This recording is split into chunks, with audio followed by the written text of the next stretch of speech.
Hey, this is Matt. Once again, welcome back to the video. This is another paid request, this time for Alban. Thank you so much for that. And for those interested in requesting pretty much any type of videos, review, a topic, a list, a commentary, reaction, ranking, reacted to a news article, a video, whatever it may be, feel free to send it either directly to my PayPal or join my Patreon. Both links are down below in the info box. Now, this is Alban wanted me to list my top 15 favorite films from the 1970s. And I had to think about this for a minute or two, but I think I came up with a list I would be satisfied with. So number 15, I would put Halloween, which is a classic, directed by John Carpenter, and they agree as well, if you heard that. They agree with that choice. I mean, the classic music, the atmosphere, the way the widescreen is used, the camera work, Jamie Lee Curtis, Donald Pleasance. Definitely deserving to be on the list. I mean, it's Halloween. What more can you say about Halloween? Number 14, Duel. Steven Spielberg, early in his career, was a TV movie, then got into some theaters, starring Dennis Weaver as a very, very unlucky guy who, throughout the rest of the film, is pretty much chased by this crazy driver. I thought for such a minimalist story, Steven Spielberg did a great job keeping the tension up and keeping the story going, so it never got boring. I think Dennis Weaver did a solid job as a guy who is trying to do the best he can to get out of this situation. I like the idea of never seeing the driver, so we could make up our own mind as to who this driver is, and it doesn't really go into exactly why he's doing like his background or anything, so it makes it a lot more mysterious. And it did some pretty good like car chase action sequences where the truck's either barreling into telephone booths and other objects, and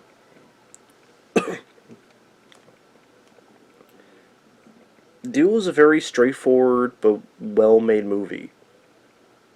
Yeah, if you haven't seen Duel, it's definitely worth a look.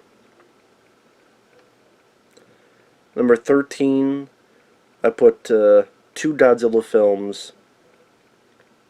So I'm cheating, but to put two films there. But Godzilla vs. Smog Monster and Godzilla vs. Megalon.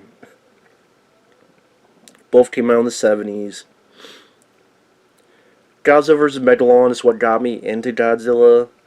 I know it's labeled one of the lesser ones, but I like the look of Godzilla in that. I like the fight scene with the flying dropkick at the finale. It has a certain nostalgic charm for me. And Godzilla vs. Smog Monster, I like how quirky and psychedelic and, dare I say, kind of original for a Godzilla movie it was. There's pieces of animation, there's these weird crazy shots, like when they go over on a roller coaster and there's like a weird crazy shot of Godzilla, which always stuck out in my mind. I always liked that shot. The Smog Monster, I like the fight Godzilla has with it. And Smog Monster, like how it kills people and people will fall down and they like, not quite melt, but they get completely fucked up. I definitely don't think it deserved its bad reputation. Because then what happened was the director was pretty much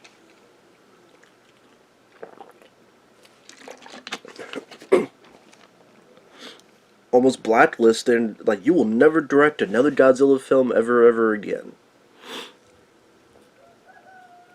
Like, they hated it that much. I'm like, I don't get that. I mean, like I said, I quite liked it, and it's actually one of my favorites because of how unique it is, but just they really do want just the same thing over and over again. Oh well.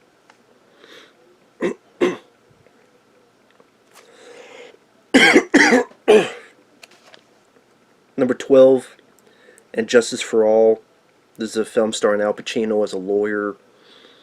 Very well made movie. One of Al Pacino's best performances. If you ever heard of the phrase, "You're out of order, you're out of order, this whole system's out of order," that is from this film. And Justice for All. That's from this film. And the film is very much propelled by Al Pacino's solid performance. And again, they agree with that too. Like I said, if you like Al Pacino, and it's been a while since I've seen the film, so I can't really give details on it. Just like I say, it's been a while since I've seen it, but I know that one really stuck in my mind. And just, I think Al Pacino really rocked the role, so to speak. Number 11, All the President's Men. That's with Robert Redford and Dustin Hoffman, where they play the reporters that break the story of the Watergate and Richard Nixon and that whole thing. And for a movie about newspaper reporters, they did a really good job making it interesting. To see the inner workings of the newspaper and getting witnesses following up with their stories.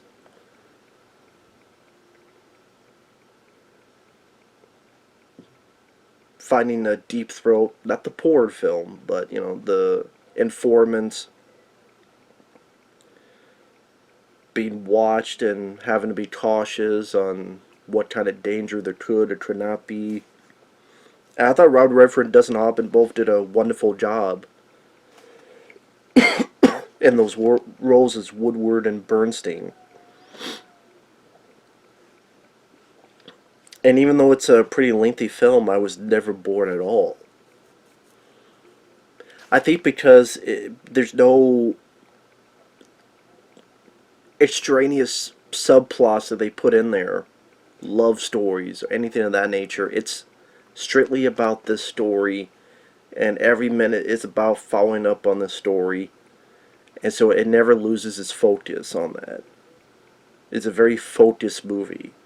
I think that's one of his big staying power, as well as the performances of the two leads. Number 10, And for a Man. That's sort of the Chinese version of Ultraman, and of course later on you would see kind of this stuff in Power Rangers and things of that nature, but this is the one I had seen first. I'd seen as a kid was Inframan in 1975, where this evil lady, funny enough, kind of like Rita Repulsa later on in Power Rangers, but this evil lady who controls these monsters, and so the scientist makes this suit, and they put this guy in it, and he did his thunderbolt fists and rocket boots and all these things, and he goes out and kicks the monsters' asses. And they agree with that too. They love it too. They kick the monsters' asses tremendously. And sometimes they grow bigger, so he's able to grow bigger, and they're fighting with all these miniature sets around. And it could be decently violent too. Like he squishes one with his foot. He'll be like, there's these skeleton soldiers, and he'll hit or punch or kick them, and they like explode.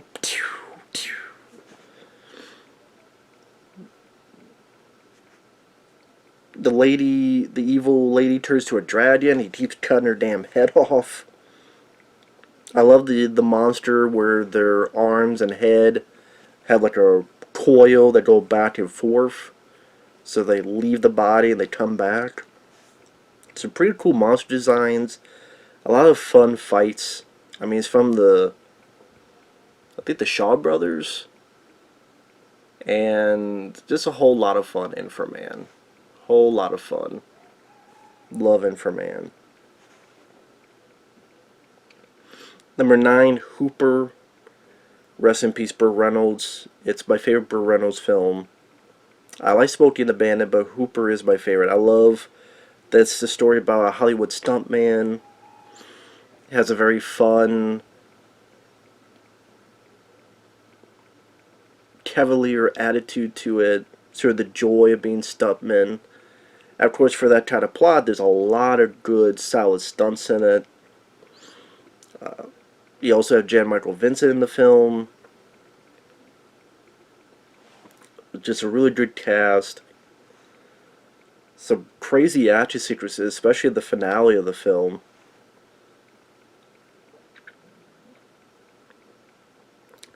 And some really good lines of dialogue, like this little guy who's an asshole, and Barone says, "Why don't you give me a ladder?"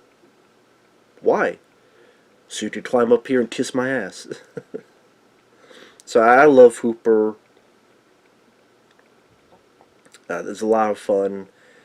Just thinking about it makes me want to rewatch the film again. So Hooper's a lot of fun. Rest in peace, Burt Reynolds. Number 8. Well, I guess also, rest in peace, Jan Michael Vincent and others as well. Number 8, Superman, of course, Superman the movie. I still don't like that ending with going around the world. Just think that just causes more questions than answers. But I still love, Christopher Reeve, his performance, the spectacle, Richard Donner's treating the source material, you could tell, with so much respect. Whether the early on at Krypton with Marlon Brando, to being on the farm, the sweeping, beautiful shots, the great music by John Williams. They really like John Williams, I guess.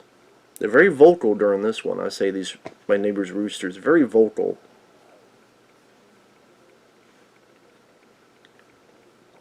But yeah, Superman the movie, I mean, it's a great superhero film. Has a great build up to it.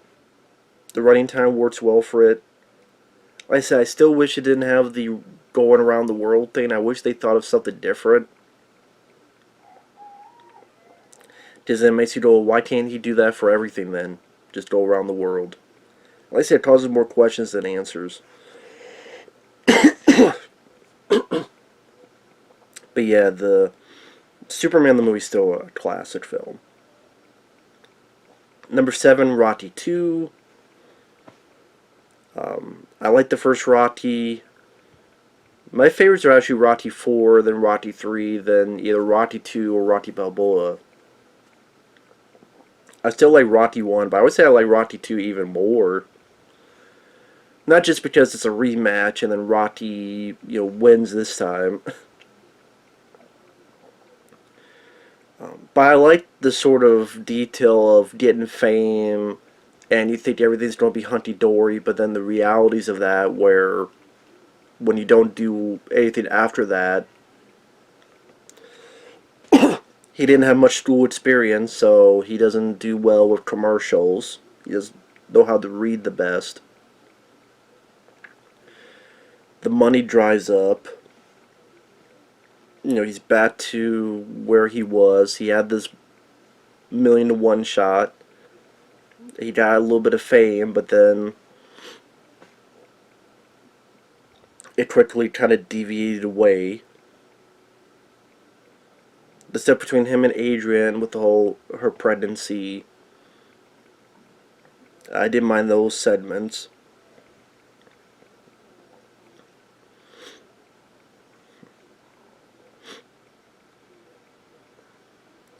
And I think when I was growing up, I didn't watch Rocky 1 as much. I think I had a VHS tape that had Rocky 2, 3, and 4.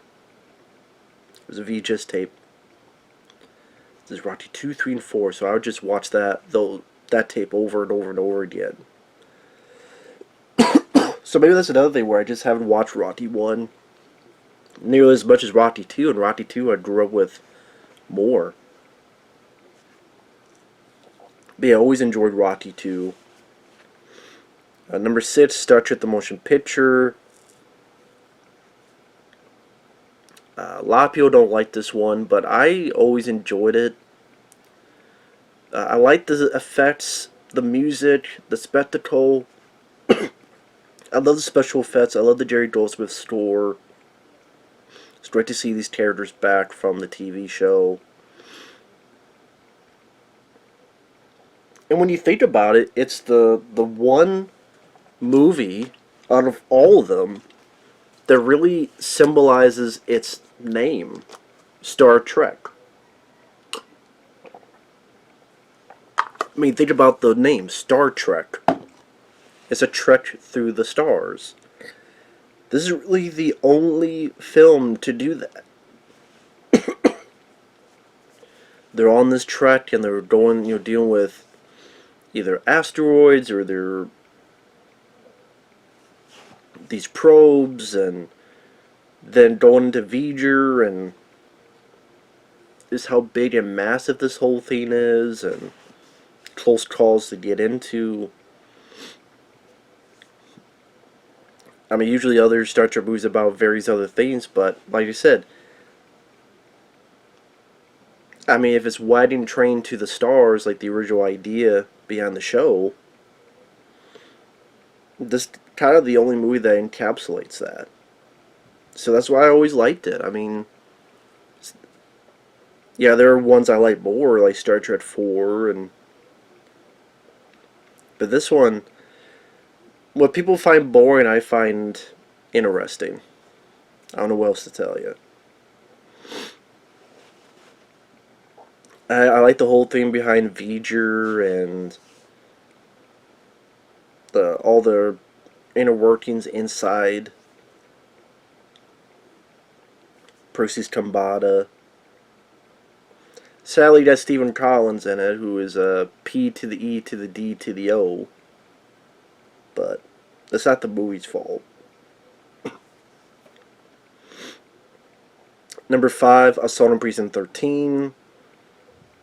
Great John Carpenter film. Awesome score. Love the lead characters. The police officer and the criminal, and how they have to work together. Old school action as they trap themselves in this police station while this seemingly unstoppable wave of villains keep popping in.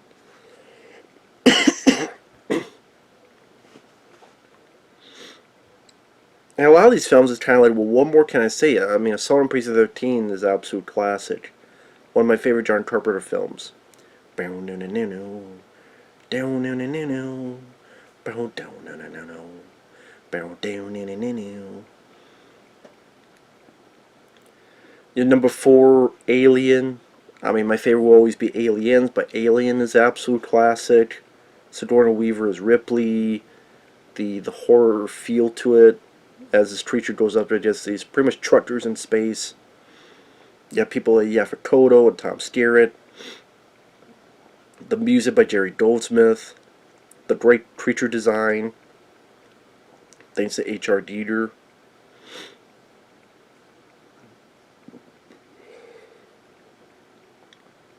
Again, love Alien. Classic. Number 3, Cheech and Chong's Up in Smoke. A comedy I grew up with ever since I was a kid. I would say the first 20-some minutes of that movie is still some of the funniest stuff I've seen in a movie. Where when Cheech and Chong first meet and they're in the car, up until they get arrested, that whole section, like I said, is still, I still like the rest of the movie, but that section, I did when they first meet to when they get arrested and they're in jail, in a courtroom, I should say. Still some of the funniest stuff I've seen in a movie.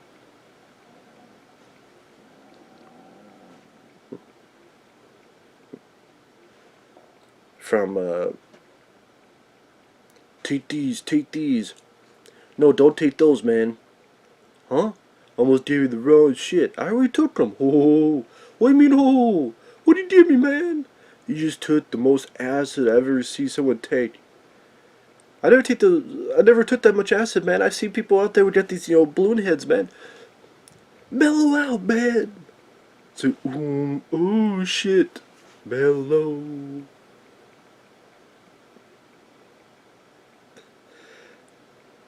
Or like Cheech is like gets his hat, accidentally pulls it down, or his eyes. Oh shit, I'm blind. I'm blind.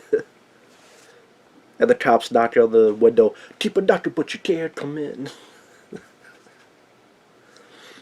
I also really love Cheech and Chong's next movie, which is in the '80s. I like a good chunk of the Cheech and Chong movies.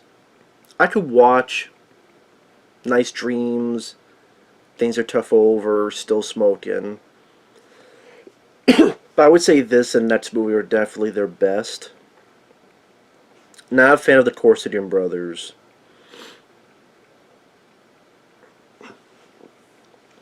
Didn't mind some of the ones Cheech did by himself. Didn't mind Shrimp on the Barbie. I liked Born in East LA. Tommy Chong did one by himself. I forget what it was called though.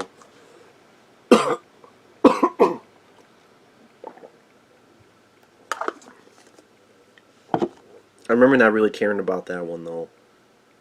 Dude, sorry for my cough. I'm still under the weather. Number 2, Jaws. Come on, absolute classic. Love Jaws. When I worked at a video store, that was the film I would put on all the time. Pretty much I would put it on, I would skip the beginning with the woman, pretty naked in the water, screaming bloody murder. I would skip that part, then just play the rest of the movie. Because it's rated PG. It's Jaws, and people know Jaws. And to be honest, kids didn't really frequent the video store. It was mainly adults, and when I worked there, I worked pretty much the night shift anyway. It got to a point where you're pretty much by yourself. And in retrospect, it was actually nice. I mean, at the time, I was like, man, you're by yourself, you have to do everything. But honestly, like you said, in retrospect, it was actually pretty nice.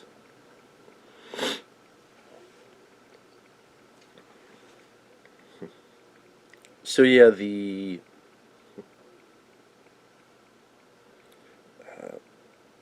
Jaws I would rewatch over and over again and never get tired of. Because the acting is solid, the shark, I like the way the shark looks. I know people make fun of it, but I always like the way the shark works. Shark looks. And Roy Scheider, Richard Dreyfuss, Robert Shaw, I think they all worked brilliantly together. John Williams' score, classic.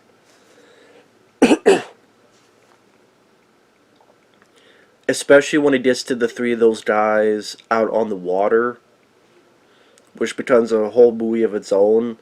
That, to me, is just great cinema. When they go out there, it's the three of them dealing with this damn thing. To me, it's just great cinema. The way they work together, and they all have their own different personalities. And ended with Roy Scheider getting that damn gun and smile, you son of a bitch.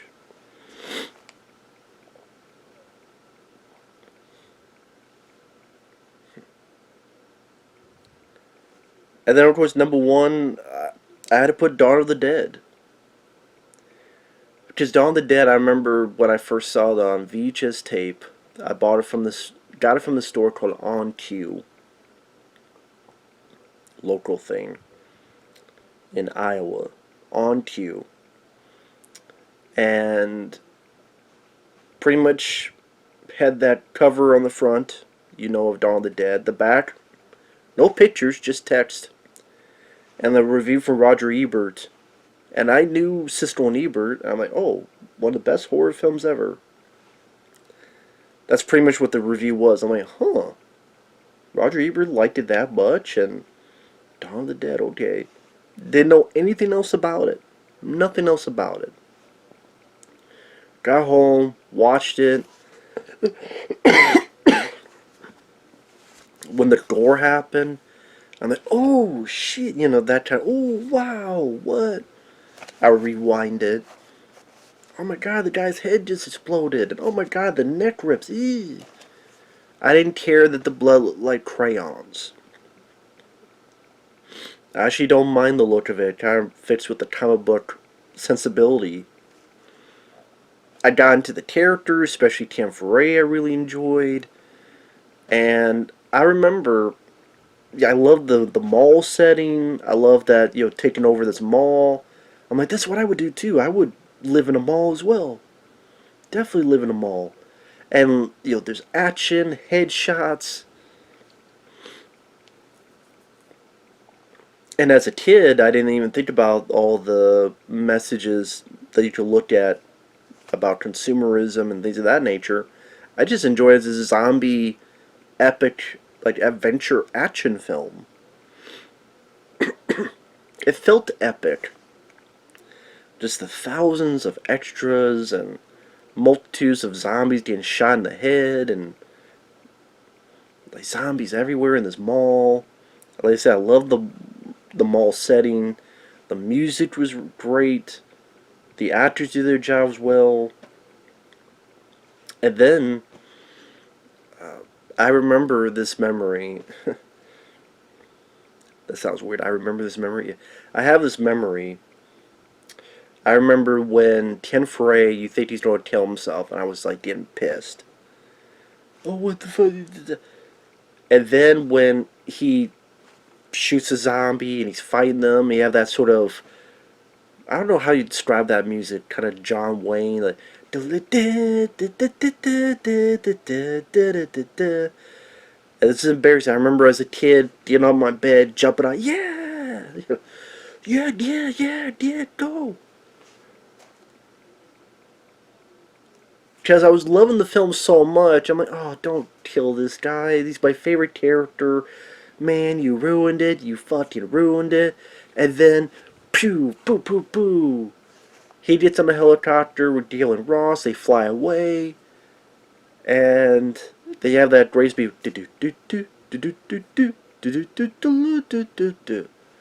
I'm like, yes. I knew I had seen what will become one of my favorite films. I love Dawn of the Dead. That's why if I watch it now, there's someone who did like the longest version where they took the European and the extended versions, they put them together. It's called, at one point it's called the Mall Hours Cut. I forget what else it's called. I think it's on YouTube. I think it's like 2 hours and 34 minutes or so. So I just watched that one because I can't get enough of Dawn of the Dead. I'm like, yeah, give me as long as it can be. Be my guest. So, love Dawn of the Dead. And there's a lot of good 70s films it was hard to pick out. I mean, there's Close Encounters of the Third Kind, Texas Chainsaw Massacre, Enter the Dragon, The Odd Couple. But that was the 15 I chose. 15 Halloween, 14 Duel, 13 Godzilla vs. Monster and Megalon, 12 Injustice for All, 11 All the President's Men, 10 Enferman, 9 Hooper, 8 Superman, 7 Rocky 2, 6 Star Trek the Motion Picture, 5 Assault on Precinct 13, 4 Alien, 3 Up in Smoke, Cheech and Chong's, 2 Jaws, and 1 Dawn of the Dead. So with that said, again, I apologize for the Roosters having their opinion shown and shared. I apologize for me being under the weather. I know some people go, why you wait? When I get sick, it usually lasts a while. It's just how my immune system is. And I hate people having to wait for their requests to be done and uploaded, so I think it's the least I can do. So thank you once again, take care, and we'll see you guys later. Bye-bye.